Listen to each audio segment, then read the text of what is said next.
La grande tourbière millénaire de Blainville, au nord de Montréal. Un écosystème fragile, irremplaçable. Juste à côté, un immense centre de traitement de déchets dangereux unique en Amérique du Nord. Québec a donné le feu vert à son agrandissement pour au moins 40 années de plus. En fait, l'intérêt national du Québec le demande. Il y a urgence d'agir.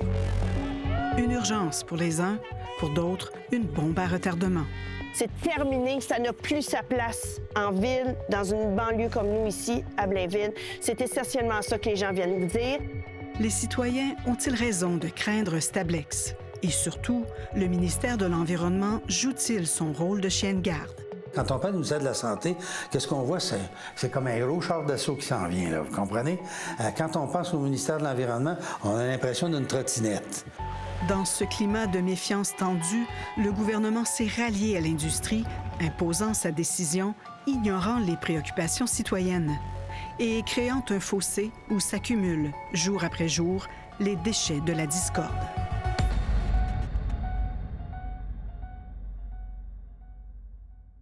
Si vous vous mobilisez aujourd'hui, on l'entend, contre Stablex. Le moins qu'on puisse dire, c'est qu'ils sont tenaces. Beau temps, mauvais temps. Depuis des mois. Une multinationale américaine, ça on n'en veut pas. La colère des citoyens opposés au projet d'agrandissement gronde de plus en plus fort. Les gens nous voient, les gens nous klaxonnent, sont de plus en plus conscients du message qu'on porte, puis du message qu'on veut qu'ils déménagent, on veut que l'usine ferme. Au fil des ans, l'usine a reçu des millions de tonnes de résidus inorganiques, des métaux lourds, des acides, des cyanures qu'on doit neutraliser avant d'enfouir dans des cellules qui seront bientôt pleines à capacité. Stablex veut donc ouvrir une 6e cellule plus grande, mais les citoyens n'en veulent pas. Le Stablex, là, c'est un déchet toxique. L'eau qui coule là-dessus devient contaminée. L'ex-ministre Martine Ouellette est impliquée à fond dans cette bataille contre le projet d'agrandissement. En fait, on double ce qui a été fait depuis 40 ans. C'est l'équivalent de 4 stades olympiques, encore de nouveaux déchets toxiques. Les opposants sont soutenus par des citoyens de partout au Québec et par une large coalition de groupes environnementaux.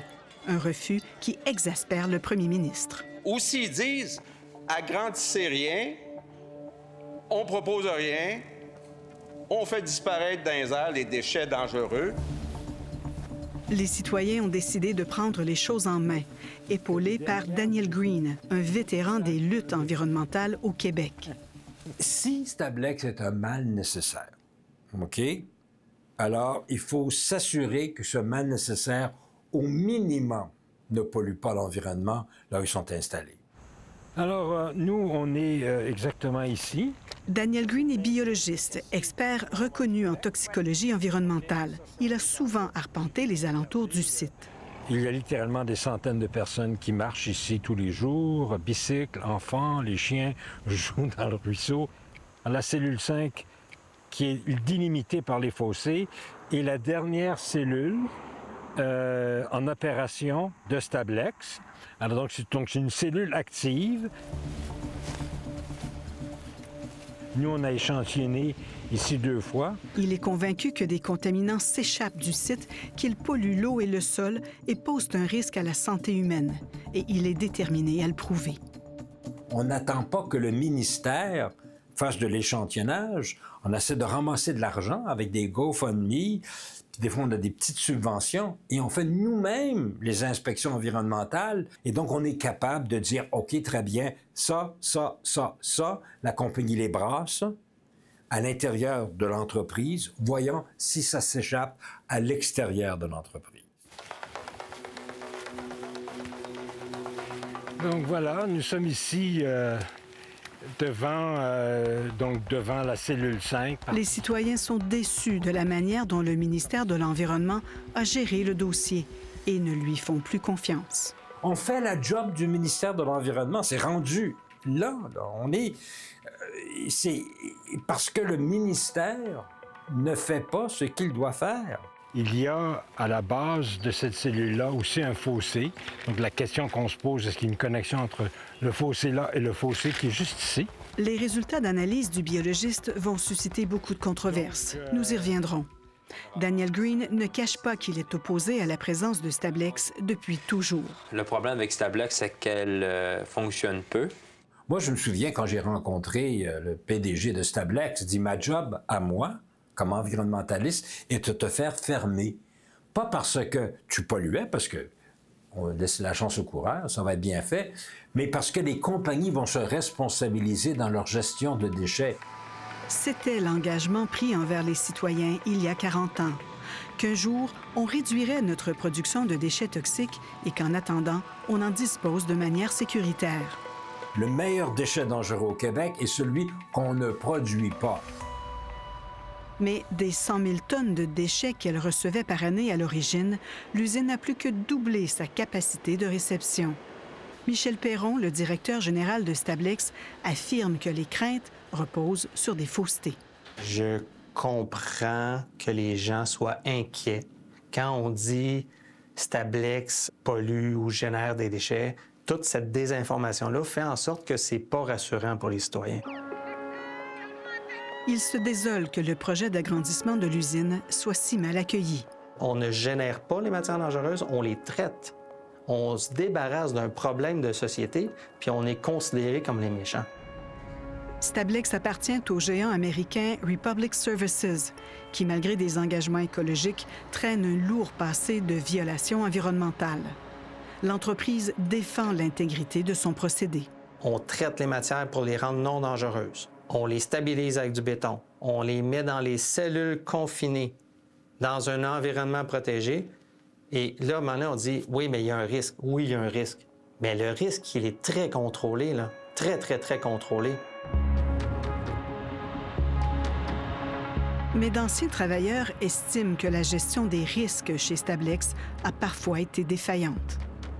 On dompait tellement de liquide, ça passait par-dessus le mur, puis ça se ramassait dans le sable pareil. J'ai vu de mes yeux, j'ai dompé, j'ai vu. Des craintes persistent sur les risques de contamination des eaux souterraines et de surface si près de la tourbière, sur l'étanchéité des cellules aujourd'hui et à long terme. Le procédé Stablex était pourtant apparu au départ comme une solution quasi miraculeuse. A-t-il tenu ses promesses?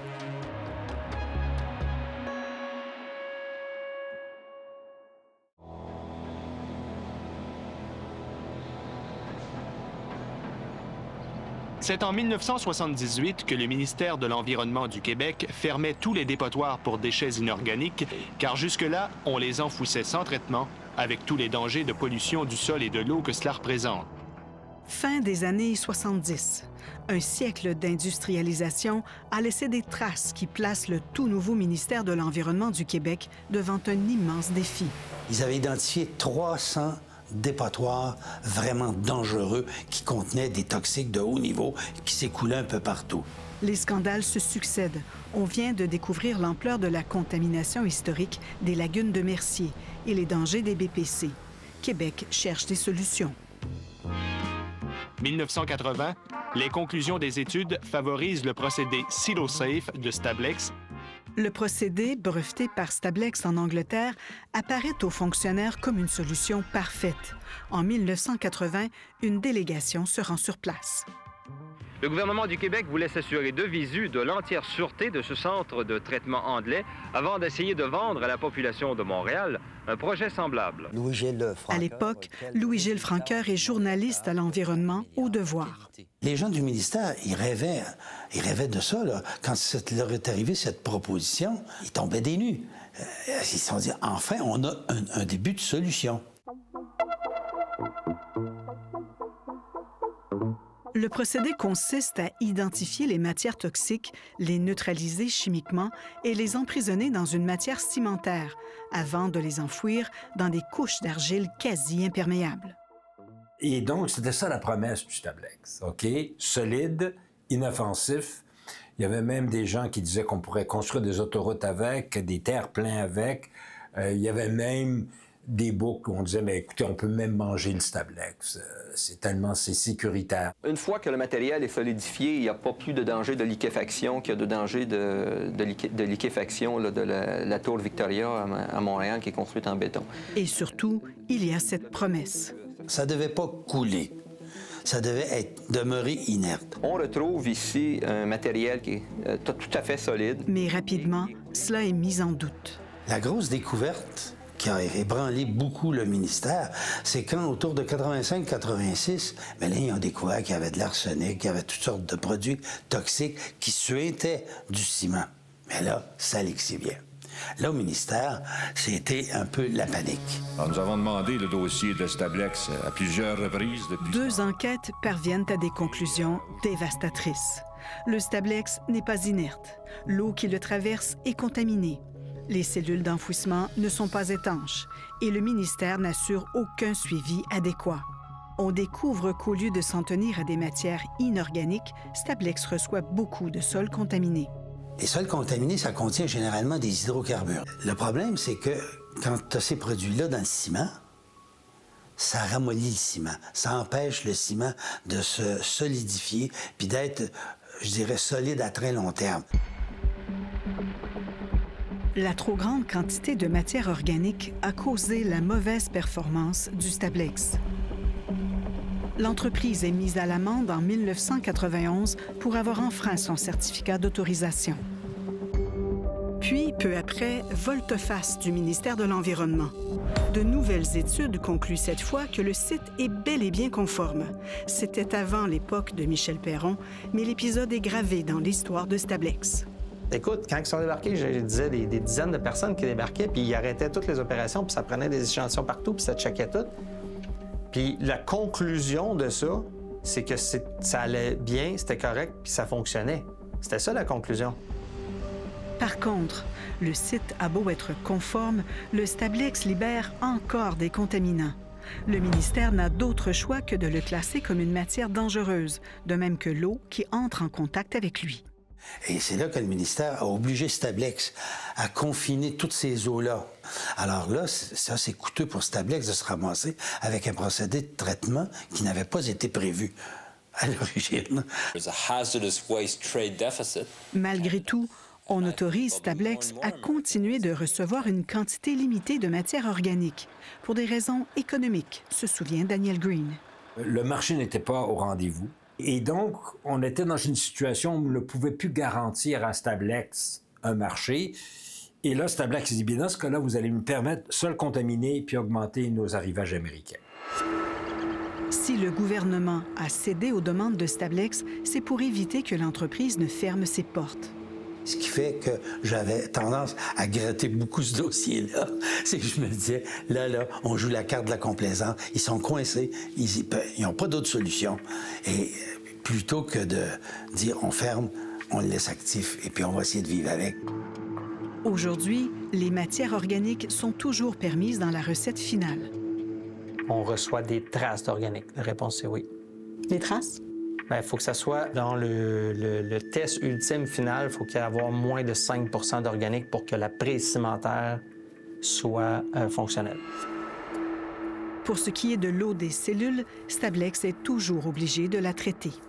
C'est une eau qui devient alcaline, donc nécessite au minimum un traitement pour le pH. Donc, c'est sûr qu'il peut y avoir des métaux d'ordre des traces de métal à l'intérieur, mais rien qui dépasse les normes de matières dangereuses, par exemple. L'entreprise reconnaît qu'il est difficile de prévoir quand ces eaux seront assez propres pour ne plus être traitées. Le ministère considère qu'elles demeurent un défi de gestion significatif et permanent. Vous avez la cellule 3 qui est à ma gauche. Les premières cellules sont maintenant fermées et couvertes de végétation. On est devenu privilégié. Notre environnement à nous est devenu propice à des sortes d'oiseaux qui viennent que ici maintenant. Mais en dessous de ce sanctuaire d'oiseaux se trouvent des centaines de milliers de tonnes de déchets américains. Durant sa première décennie, l'usine a reçu majoritairement des déchets provenant des États-Unis, héritage du boom industriel d'après-guerre. Cet ancien camionneur travaillait pour un sous-traitant à l'époque. Il dit avoir sillonné les États-Unis pour ramener des déchets américains chez Stablex. Je suis allé partout aux États-Unis pour eux autres. On avait 12 camions, il y en avait 1 ou 2 qui faisaient du Québec, mais la balance, c'était tous les États. Mais il y a un problème. Des élus américains notent que les premières cellules de Stablex n'ont pas de membrane protectrice et menacent de ne plus y envoyer leurs déchets. We want to make sure is that United States hazardous waste, when it leaves our borders, is being taken care of in a fashion that we would use for our own citizens. Stablex risquait de perdre une partie importante de sa clientèle américaine. All of this is beginning to worry two Canadian companies, Stablex in Quebec and Trisil in Ontario. As a result, they formed an alliance to start lobbying in Washington. Some of the generators that are using our services are also lobbying. Les compagnies américaines et Stablex ont fait un lobbying très fort. Les rumeurs circulaient que Stablex avait un bureau dans l'ambassade du Canada pour être capable d'intervenir directement dans le Congrès. L'importation de déchets américains a pu continuer. Elle est aujourd'hui fixée à 45 des matières qui entrent chez Stablex. Normal, estime son directeur général, puisque la gestion des déchets se fait dans une logique nord-américaine. On envoie la majorité de notre organique aux États-Unis ou en Ontario ou dans d'autres juridictions. Ce qui fait en sorte qu'on a besoin des autres juridictions, fait que chacun a ses spécialités, puis c'est un libre-échange. Mais c'est aussi le prix à payer pour assurer la survie de Stablex. Stablex n'existerait pas juste avec les résidus québécois. On ne se cachera pas, Stablex a un marché qui est très spécifique, très niché, hein, les inorganiques, les métaux, les acides, tout ça. Mais l'industrie québécoise ne suffirait pas à rendre Stablex viable. En 2024, 17 des matières traitées par l'entreprise provenaient des États-Unis, mais cela représente une source de revenus vitale pour Stablex. Donc, le 17 américain rapporte... Écoute, j'ai dit 50 oui, ça doit être dans l'ordre de 50 Mais cet échange offre aux Américains un avantage majeur. Pourquoi qu'ils envoient ça au Québec? Je veux dire, il y a une bonne raison, là. C'est parce qu'il y a une loi américaine.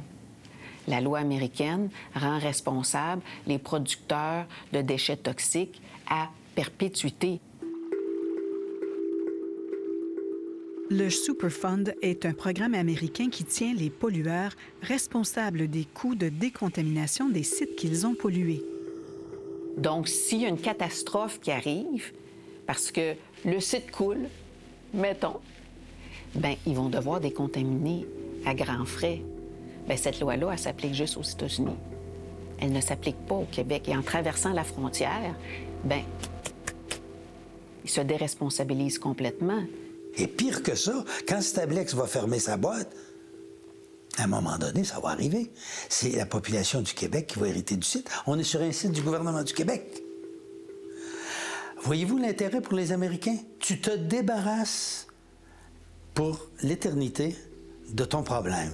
Aux États-Unis, tu restes pris avec pour l'éternité. C'était ça la différence qui rendait Stablex si attrayant. L'histoire de Stablex n'a pas été sans incidents, qui ont peut-être laissé leurs traces.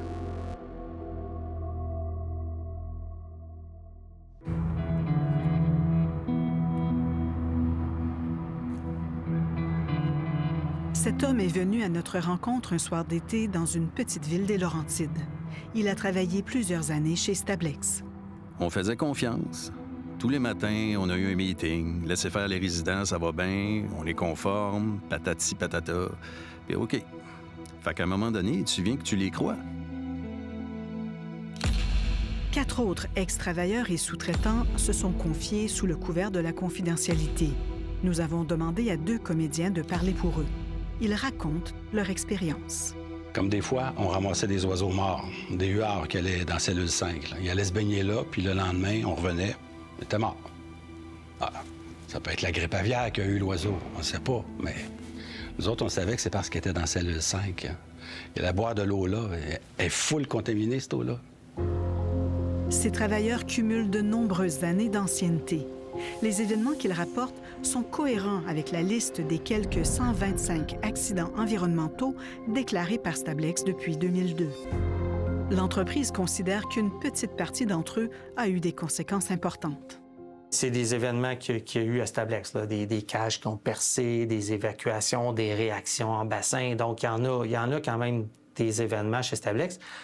On peut dire, admettons qu'il y en a une dizaine dans les 40 ans là, qui sont plus grosses. Puis il y en a facilement 2 ou 3 qu'il y a eu des évacuations de quartier.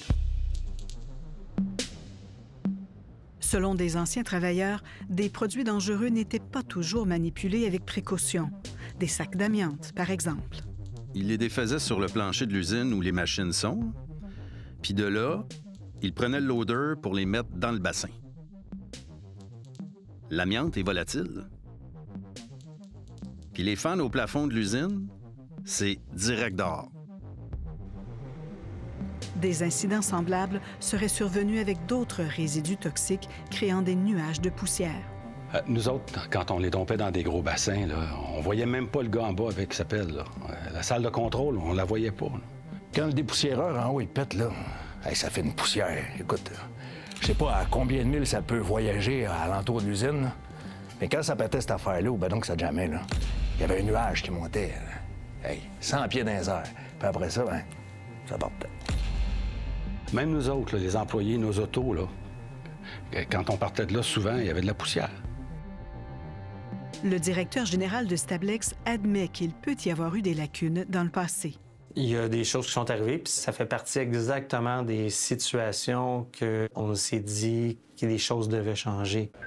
Ouais, si t'en as pas fait d'autres, c'est la 675. Quand ça arrive ou quand il y a des incidents qu'on appelle des quasi-incidents, c'est sûr qu'il faut réagir à ce moment-là. C'est sûr qu'il faut mettre des protections supplémentaires, des procédures supplémentaires. On évolue avec la réglementation, avec les bonnes méthodes, les bonnes pratiques dans le fond de travail.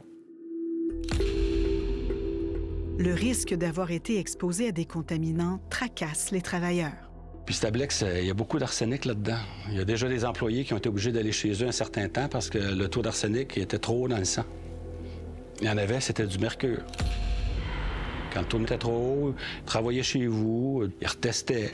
« Ah, c'est beau, tu peux revenir. » Moi, ça m'est déjà arrivé. Il m'a envoyé chez nous 3 jours parce qu'il faut que mon système prenne le temps de l'éliminer. Il demande de boire beaucoup d'eau, puis reste chez vous. Stablex affirme que chaque cas qui dépassait les normes a fait l'objet d'une enquête de la santé publique et qu'aucun n'aurait été relié à l'usine. Les travailleurs disent pour leur part ne pas en avoir été informés. Ils rapportent aussi des déversements de liquides contaminés. Mettons les nouveaux employés, mettons des gars pas trop habitués au déchargement de barils. Il y a un baril de plastique d'acide sulfurique qui est percé. Ils mettaient ça dans... Ils appellent ça un spill-drum, là. Ça mettait 3 minutes. Le baril d'acide était tout fondu, puis ça coulait à terre.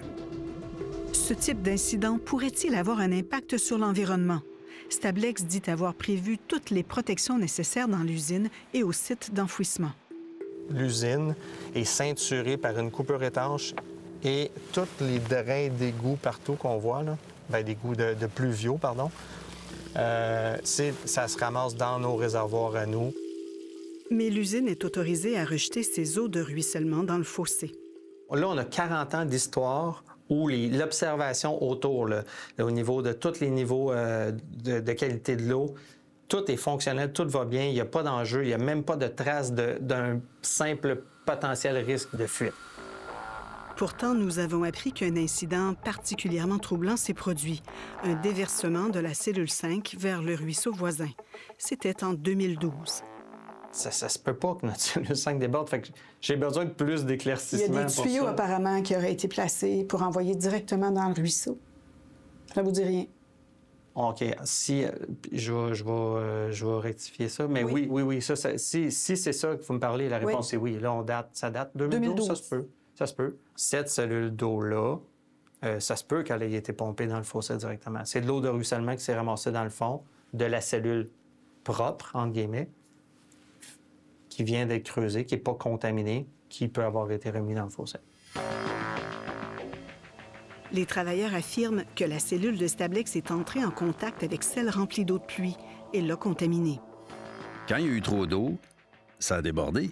Puis il fallait faire de quoi avec. L'usine est pleine. La cellule est pleine. Ils ont décidé de mettre des tuyaux pour l'envoyer directement dans le ruisseau. Le tuyau partait de la cellule 5. Il y avait une tonne de mousse, là, puis que ça allait jusque dans le cric. Et on voyait ça pendant 3 jours. Garanti qu'il y a eu un impact sur la faune. Ça se jette dans la rivière aux Chiens, ça. Puis la rivière aux Chiens, dans la rivière des Mille-Îles. Dans ce rapport d'inspection que nous avons obtenu, on décrit une eau turbide, puante, remplie de matière en suspension déversée vers le ruisseau. On note qu'en aval du rejet, des poissons morts flottent à la surface de l'eau. L'inspecteur ordonne de stopper le déversement et prélève des échantillons pour analyse. Malheureusement, le ministère a perdu les résultats et n'a pas pu nous les transmettre. Daniel Green craint que les incidents survenus chez Stablex expliquent la contamination qu'il a détectée à proximité de l'usine. Mais c'est ici qu'on a détecté le plus haut taux de cadmium, plusieurs fois la norme. C'est normal, parce qu'on est juste derrière la compagnie. C'est tous les retombées sur le site, mais drainent ici.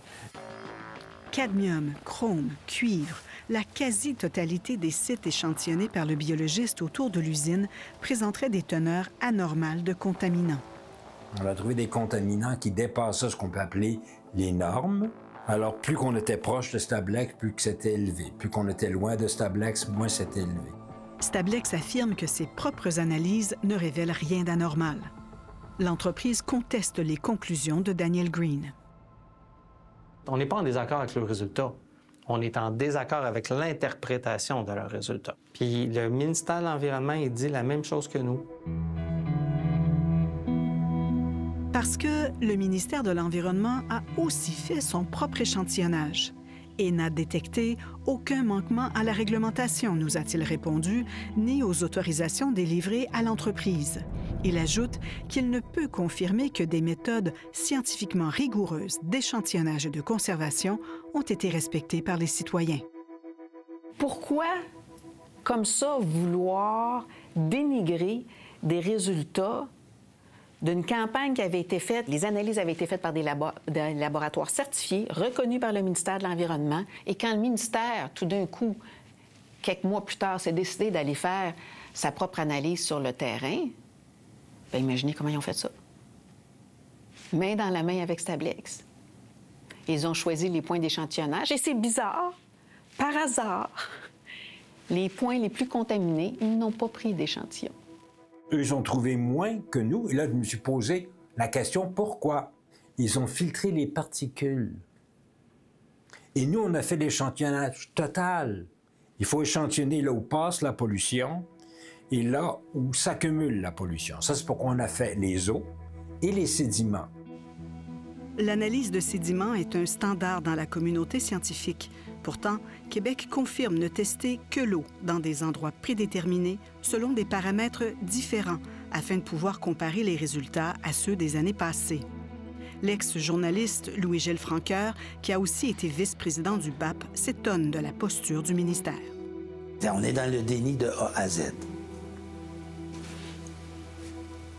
Alors, mais normalement, quel que soit le rigolet où quelqu'un jette des produits toxiques, c'est une contamination de l'environnement.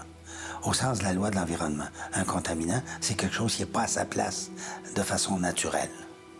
Alors, le ministère pourrait intervenir partout dans une rigole large comme ça. Malgré des analyses contradictoires, le désaccord des citoyens et de vives critiques envers le ministère de l'Environnement, le gouvernement Legault va de l'avant. Une décision qui va attiser la colère des opposants.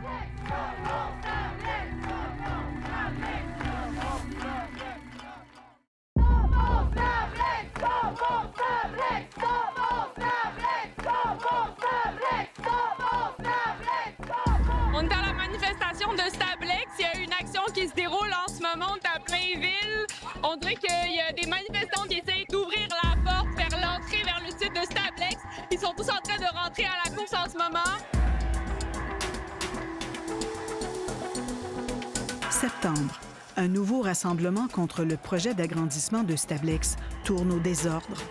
Des militants plus radicaux ont rejoint le mouvement pour protester contre la menace qui pèse sur la Grande Tourbière. Les dégâts sont considérables. Les gestes de violence, les premiers à survenir depuis le début des manifestations, font écho à l'exaspération grandissante des opposants au projet. Non à l'importation des déchets toxiques partout au Québec. On est con ou quoi? Ça marche pas au niveau juridique. Même si on change le gouvernement, est-ce que vraiment les gouvernements vont nous écouter? On peut plus leur faire confiance. Cette méfiance s'explique par le lien étroit qui s'est tissé entre le ministère de l'Environnement et Stablex. Un contraste avec les premières années de l'usine. Les anciens travailleurs s'en rappellent. Quand j'ai commencé au début, le ministère de l'Environnement avait le roulotte dans le cours. On était watchés tout le temps. Pendant toute une décennie, les inspecteurs du gouvernement étaient sur place en permanence. Après ça, ils leur ont donné un bureau en dedans. Puis là, il n'y a plus un chat du ministère de l'Environnement qui est là. Aujourd'hui, c'est dans le laboratoire de Stablex, accrédité par le ministère, que se font les analyses de conformité. Le ministère exerce une surveillance administrative. Il se fie principalement sur les résultats soumis par l'entreprise. Le ministère de l'Environnement vient quand même prendre ces échantillons. Pas à des rythmes que la population aimerait. Ils ont passé, même la plus grosse période qu'ils ont passée, ça a été 5 ans sans venir prendre d'échantillons de suivi. Ils n'ont pas de doute à avoir sur nos processus parce que ça fonctionne puis ça donne les mêmes résultats qu'eux quand ils viennent vérifier, même si vous dites qu'ils ne viennent pas vérifier souvent. L'ex-vice-président du BAP, qui a eu à se pencher pendant son mandat sur la gestion des déchets, croit que le ministère abdique ses responsabilités. Et c'est le ministère qui devrait faire des contrôles que fait Stablex par des tests à l'aveugle. Un véritable système d'inspection, c'est ça. Tu es indépendant, tu veux savoir ce qui se passe, puis tu veux savoir ce qui se passe tout le temps. Alors, tu t'arranges pour avoir un dispositif qui te permet de le savoir tout le temps. Et ça, le ministère ne l'a pas. Il marche avec les données des entreprises, Stablex compris. La 6e cellule projetée sera soumise à des exigences plus sévères de la part du ministère, avec une double membrane et un système de détection de fuite. Mais sa conception inédite, avec une hauteur de 22 mètres et sa proximité avec la tourbière, n'inspire pas confiance aux citoyens. C'est tout des produits toxiques catastrophiques. Tout. C'est ce que personne ne veut avoir, ce que les États-Unis ne veulent pas avoir chez eux, ce que l'Ontario ne veut pas avoir chez eux, puis ce que les usines, parce que ce qui vient du Québec, ça vient des usines, ils ont souvent leur propre site de disposition, là, mais ce qu'ils ne veulent pas avoir chez eux. Fait que, hey, écoute, c'est le pire du pire qui se retrouve là. Notre devoir, c'est de défendre le territoire. Notre devoir, c'est de résister. Entendez tout le monde, à l'assaut de Stablex! Malgré les efforts des citoyens pour le freiner, le déboisement pour la nouvelle cellule est commencé. L'agrandissement va causer la perte directe et irréversible d'une dizaine d'hectares de milieux humides et risque de perturber leur écosystème fragile. Les opposants n'ont pas l'intention de lâcher prise. Aujourd'hui, on est là, on ne lâche pas. C'est pas notre première, c'est pas notre dernière manifestation. Je pense qu'on est à 6-7 manifestations, plus des vigies, plus des sit-ins. Donc, on a plein d'imagination. Le Bureau d'audience publique sur l'environnement a conclu que le projet d'agrandissement est prématuré. Pendant ces travaux, il a beaucoup été question de l'incertitude qui plane sur la stabilité du procédé à très long terme. Mais l'entreprise se fait rassurante. Le procédé nous dit que ça va durer éternellement, mais il n'y a personne qui a de certitude de ça. Personne. D'où un peu l'inquiétude des gens, quand même. Probablement. Même dans les meilleures conditions, il est probable que le site d'enfouissement exigera une surveillance et un entretien à très long terme, voire en permanence. Bien, les gens de Blainville sont condamnés à être indirectement des gestionnaires de déchets dangereux pour une bonne partie de l'Amérique du Nord. C'est un des plus gros sites d'enfouissement de déchets industriels toxiques en Amérique du Nord.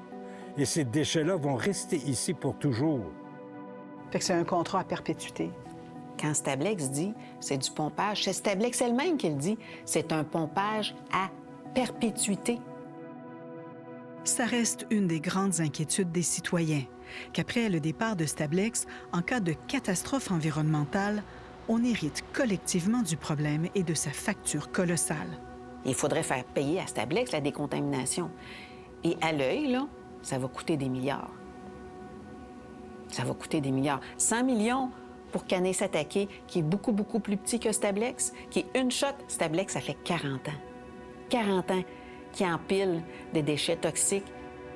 Il y a des fonds de responsabilité. Il y a des assurances responsabilité à ce niveau-là, au niveau de Stablex, tant qu'on est en opération.